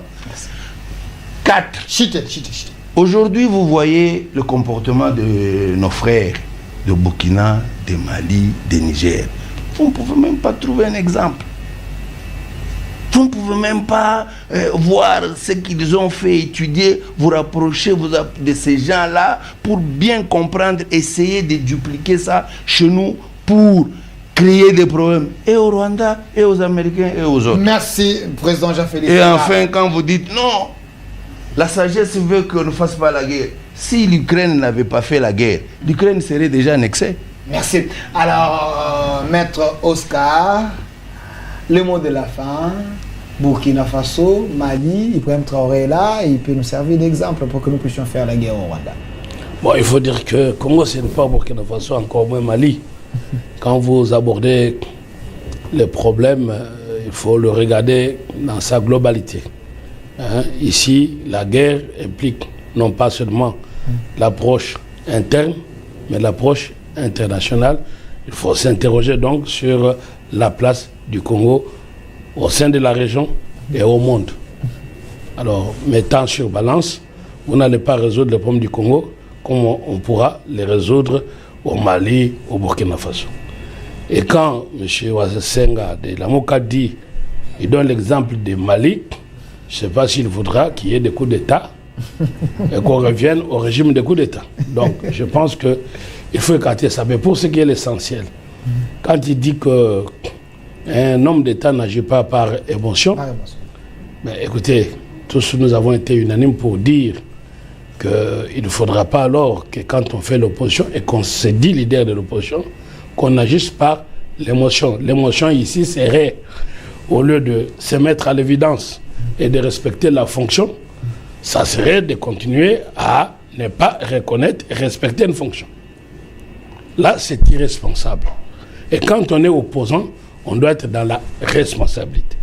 Quand on parle de notre souveraineté et de refuser de prendre le pouvoir par l'étranger, je crois que ça sera encore très infantile de se réunir dans des capitales étrangères pendant que le pays est en guerre pour former l'opposition et combattre les tenants du pouvoir au lieu de venir s'unir et combattre l'ennemi. Et enfin, je pense que, comme le professeur et l'ambassadeur l'ont dit, il faudra préparer notre jeunesse. Et là, Laurent Désiré Kabila l'avait fait. Là, Mobutu l'avait fait. Tshisekedi est en train de le faire. Il faut qu'on revienne à inculquer à nos enfants l'amour de son pays et de sacrifice. Cela passe par l'éducation civique à partir de l'école. Et je pense que, et j'aurais fini par là, nous parlons de Rwanda. Mais nous, quand le Rwanda a commencé, Kagame a commencé à prendre le pouvoir, les Rwandais en Europe, nous avons vu, ils s'unissaient en diaspora pour cotiser par rapport à l'effort de guerre. Merci. Maintenant, regardez notre diaspora. Comparativement aux pays qui sont en guerre, à quoi se livre notre diaspora? Merci. Merci l'État. Et cette diaspora-là, qui se livre à des injures contre les dirigeants du pays, est accompagnée, alimentée par qui? Par les opposants. Merci, merci, Maître Oscar. Ils sont accueillis à l'étranger. Merci, Maître Oscar. Nous avons quand même certains Congolais de la diaspora qui réfléchissent mieux aussi. Alors, Monsieur l'ambassadeur Aléa Toundou, j'avais gardé cette question. J'avais gardé cette question pour vous. Je suis de la diaspora. J'avais gardé cette question pour vous, comme la dernière et le mot de la fin. Au niveau de la communication, on nous dit, nous devons adapter notre communication à une communication de guerre. Est-ce que la communication peut aussi être une arme destructive présentement pour les Congolais? Une arme de destruction massive. Okay. Je pense que nous devons adapter notre communication, comme pour la diplomatie. Nous devons prendre une communication de guerre. Okay. Parce que c'est la communication qui va amener l'ambiance de guerre, qui va créer une sorte de cohésion autour des autorités nationales, du chef de l'État, pour parler d'une même voix et être en ordre face aux ennemis de la République. Il y a des slogans. Bon. J'ai suivi, je vous ai dit, M. Zachary Bababas, le Kamba Mabele. C'est très important. Tout Bunda na Munguna partout aux Ali. Ça, c'est très important. N'est jamais trahi. Voilà. Donc, au lieu que ce soit des slogans intellectualistes, il faut que ce soit pratique, que les gens comprennent, que les villageois comprennent. Alors, je reviens sur l'absolue nécessité d'organiser la cohésion sous la houlette du président de la République.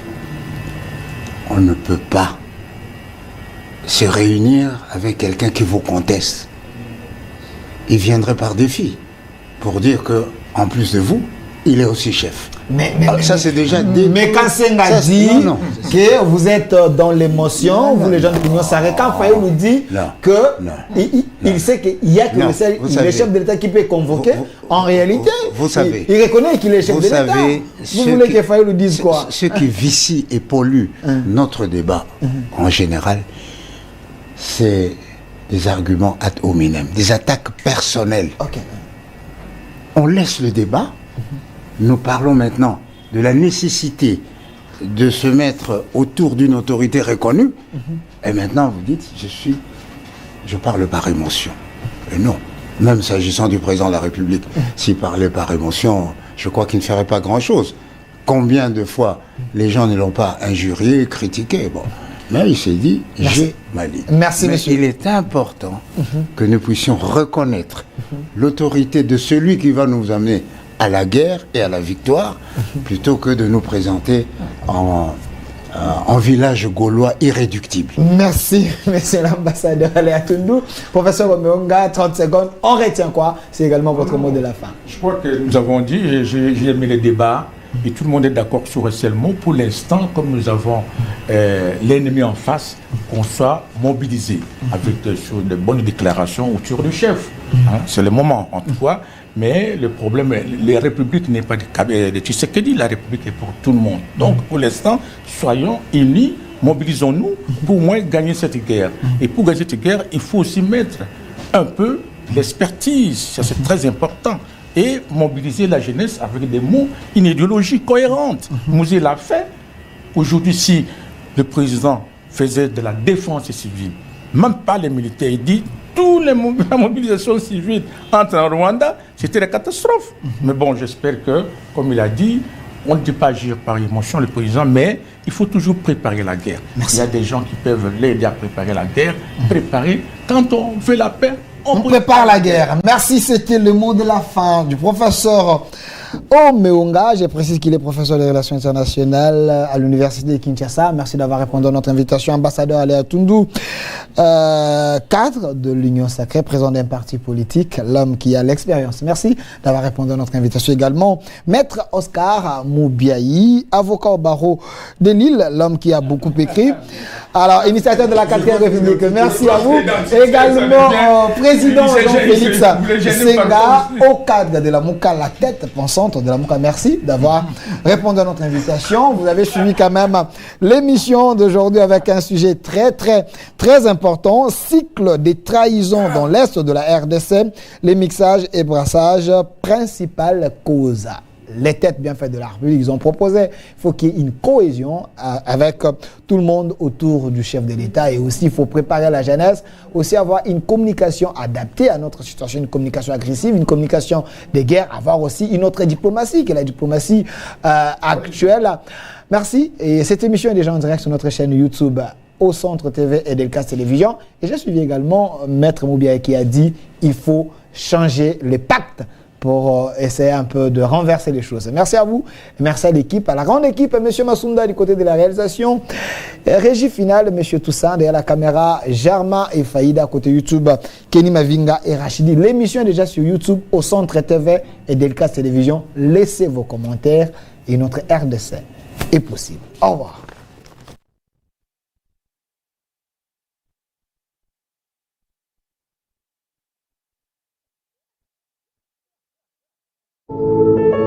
Puisque nous sommes tous Congolais, nous n'avons qu'une seule nation, la République démocratique du Congo, notre patrie. Nous avons le devoir de l'aimer et l'obligation de la faire développer à travers notre sens patriotique et nos belles actions. Chers patriotes, il est temps. Rejoignez-nous dans la campagne citoyenne et éducative de sensibilisation sur le changement de mentalité.